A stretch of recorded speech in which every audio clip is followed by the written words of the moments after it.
35वां स्थापना दिवस के इस अवसर पे 3 सितंबर के जो व्यापारी दिवस की मांग है, उस कार्यक्रम में आए हुए अपने विशिष्ट अतिथियों का Shri Hamidullah Khan ji, vice advocate, tax bar association के अध्यक्ष प्रदीप मिश्रा जी, फरंदा से विद्याश्रम के संचालक प्रदीप कटियार जी, हमारे व्यापार मंडल के वरिष्ठ व्यापारी संरक्षक आदरणीय रामदेव गुप्ता जी, राम सेवक साहू जी, धर्मेंद्र गुप्त जी और टैक्स बार एसोसिएशन के हमारे संगठन के टैक्स बार संगठन के साथी कपिल जी और तमाम साथी आज इस कार्यक्रम में जो बैठे हैं, मैं सभी लोगों का दिल से हार्दिक स्वागत अभिनंदन करता हूं। उन्होंने अपना बहुमत अखिल भारतीय उद्योग व्यापार मंडल का मान और सम्मान बढ़ाने के लिए उनका बहुत बड़ा योगदान रहा है। साथ ही मैं अपने सभी नगरों के अध्यक्ष, कमेटी पदाधिकारियों को विचार करता हूं। बहुत सारे ऐसे हमारे नगरों के पदाधिकारी बिना सूचना दिए भी चले गए, ये भी अच्छी बात नहीं थी। मेन चीज था कि हम लोग क्यों आज एकत्रित हुए हैं। साल में एक बार 3 सितंबर को राष्ट्रीय व्यापारी दिवस के मांग के अवसर पर, स्थापना दिवस पे मैं एक लोगों का नाम परिचय कराना भूल गया, नूर आलम भाई का, समाज सेवी, व्यापारियों के बहुत बड़े कह लीजिए कि सहायता करने वाले, उनका हमेशा सहयोग करने वाले, जो आज मंच पे संचालित मंच पे जो हम स्वागत किया गया, बैठे हैं मंच पे, व्यापारियों के साथ उनका भी बहुत बड़ा योगदान रहा है, इसलिए संगठन ने उनको आज सम्मानित किया। तो मैं कह रहा था कि हम लोग आज स्थापना दिवस पे 3 सितंबर को बैठे हैं, तो उसका कोई मकसद है। वो मकसद को हम समझने के लिए और मकसद को पूरा कराने के लिए आज हम एकत्रित हुए थे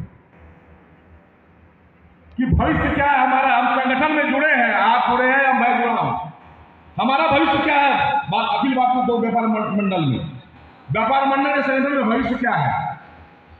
केवल पद लिए हैं, संगठन का पदाधिकारी है कि अपना भविष्य भी खोज रहा है। इसमें कितने लोग अपना भविष्य देखते हैं इस संगठन में, देखना चाहिए। अगर नहीं देखते हैं तो देखना चाहिए। मेरा मानना है कि आप किसी बड़े संगठन से जुड़े हैं तो आपको अपनी भविष्य उस संगठन के दर्पण में देखना चाहिए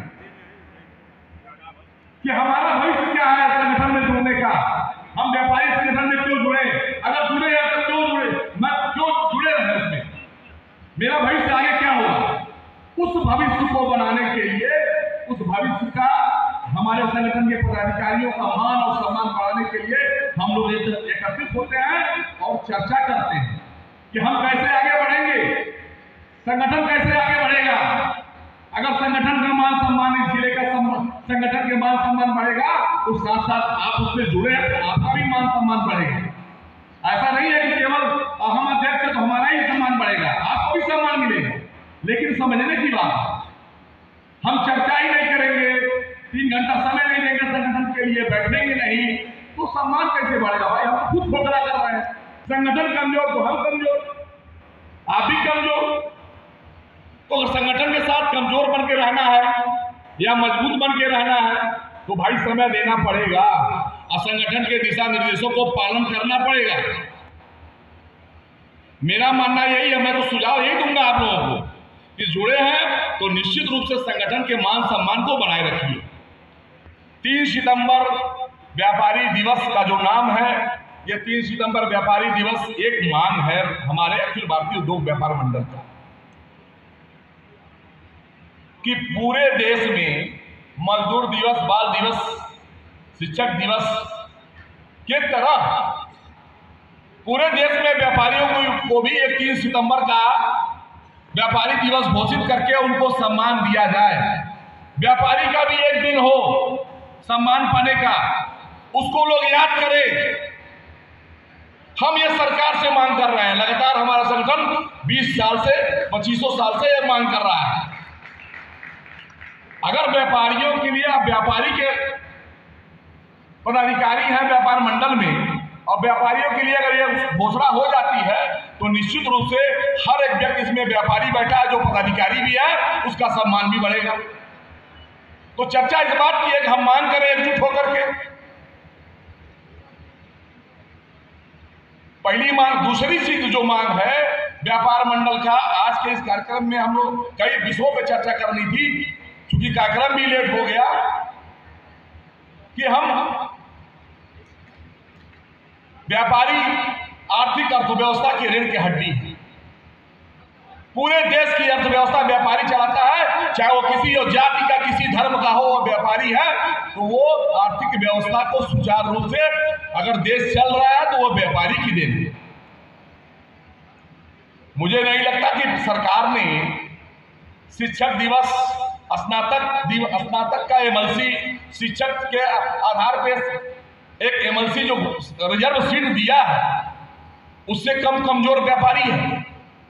व्यापारी का योगदान क्या शिक्षक से और स्नातक से कम है क्या? आप बताइए।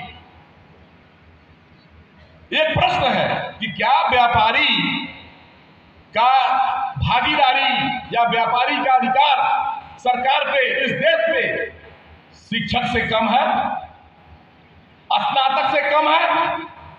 अगर हो तो बताइए।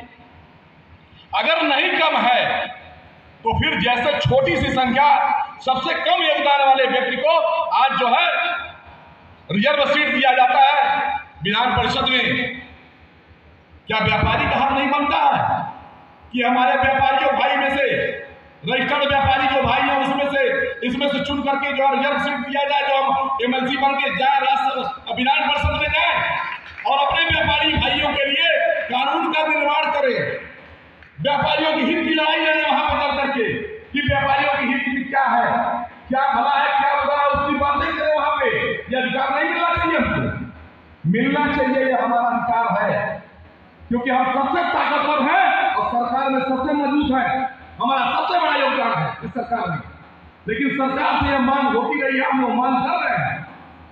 इस एमएलसी, शिक्षक और स्नातक के आधार पे प्रदेश में विधान परिषद में व्यापारियों से चुन करके जो है उसमें एमएलसी भेजा जाए, ताकि वो जाकर के वहां पे जो नीति निर्माण पर हो रहा है वो व्यापारियों के हित में कम से कम वो जाएगा, 5 लोग 6 लोग, तो व्यापारियों के हित की बात करेगा वहां, क्योंकि वो व्यापारी से चुन के जा रहा है, उसको व्यापारी वोट देकर चुन के भेज रहा है। तो ये हमारा अधिकार है, ये हमारा मांग है, हमें इसकी लड़ाई लड़नी चाहिए। क्या कोई जरूरी है कि प्रदेश में 6-7 सीटें आएंगी, कोई भी हमारा भाई प्रदेश से कम से कम व्यापारी 6-7 तो जाएगा, कुछ तो बात करेगा हमारे लिए, कुछ तो लड़ाई लड़ेगा। आज तो कुछ नहीं है, कोई केस नहीं है हमारे पास, लेकिन हमारी ये मांग है कि हमें मिलना चाहिए या क्या। अगर आप इस बात से सहमत हो तो ये बातें आप लोगों को करनी चाहिए, चर्चा करनी चाहिए, इस पर अमल करना चाहिए। ये बहुत महत्वपूर्ण बात है कि हम व्यापारी तो हैं, हम सरकार को चला रहे हैं, अर्थव्यवस्था बना चला रहे हैं, हम योगदान दे रहे हैं, हमसे टैक्स वसूला जा रहा है, लेकिन हमारा अधिकार कहाँ है? हमें तो कानून के नीति नियम से, अधिकारों से बाहर कर दिया, हमारे पास कोई अधिकार नहीं।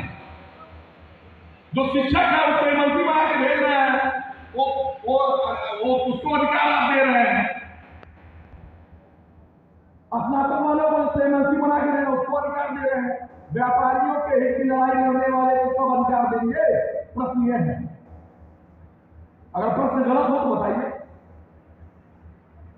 कि क्या हमें अधिकार नहीं मिलना चाहिए, हमें सीट रिजर्व नहीं मिलनी चाहिए, हमें भागीदारी नहीं मिलनी चाहिए?